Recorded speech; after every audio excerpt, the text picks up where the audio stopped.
President Obama signs the executive order promising no taxpayer-funded abortions. Good evening, I'm Lee Webb. And I'm Wendy Griffith. The executive order is meant to reaffirm long-standing restrictions on abortion funding. Both pro-life and pro-choice groups are angry over the measure, and many Americans say it's not worth the paper it's written on. Jennifer Wishon explains in tonight's top story. A day after he signed health care reform into law before an audience, we are done.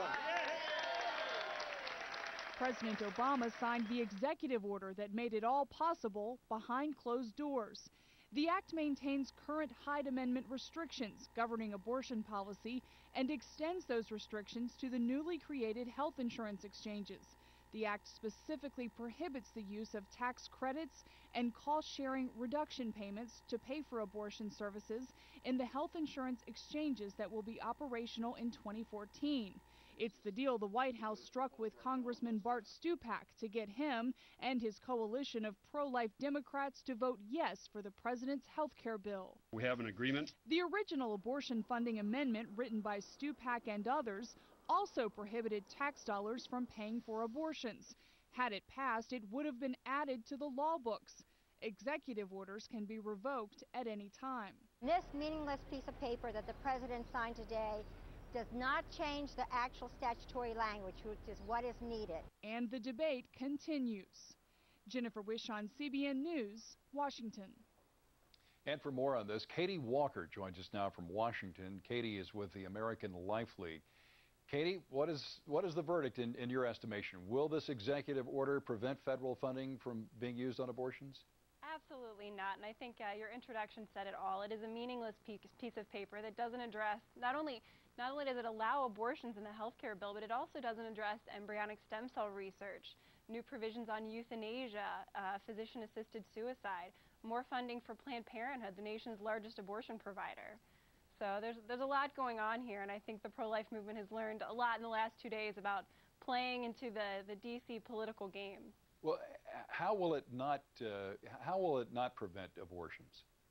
Well, as your introduction said, an executive order can't change law. The Senate health care bill is the largest expansion of abortion that we've seen. It also includes provisions, as I said, for a myriad of other offenses against human beings' lives. Have you been able to understand why Congressman Stupak reached this deal? He seems so adamant to groups like yours. You know, I think one thing that pro-lifers need to understand is that Bart Stupak, from the beginning, with the original Stupak Amendment, included exceptions in the cases of rape and incest, which so that he fundamentally said, even with his original Stupak Amendment, that some human beings, you know, it's okay to murder some human beings. Do you think any good will come from this order, this executive order? I hope and pray that it will, but I honestly think with President Obama, who's the most pro-abortion president in our nation's history, I honestly doubt it. Where does your group go from this point forward, Katie?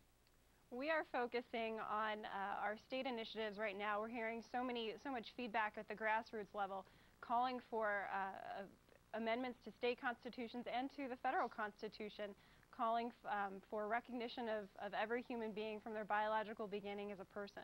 So that's where we're going to focus, and that's, I think, what the grassroots wants to focus on as well. I don't know if your show has covered this yet, but in the last year, 4 national polls have shown that the United States is now a pro-life country. We have a majority of Americans who consider themselves pro-life. In the last week, Gallup released another poll showing that young people are now the generation most likely to oppose abortion in all circumstances. So I think pro-lifers need to recognize their own strength, and I think we're seeing that at the grassroots level across the country with these personhood initiatives in 11 states and counting. Katie Walker with the American Life League. Katie, thank you for being with us. Thank you.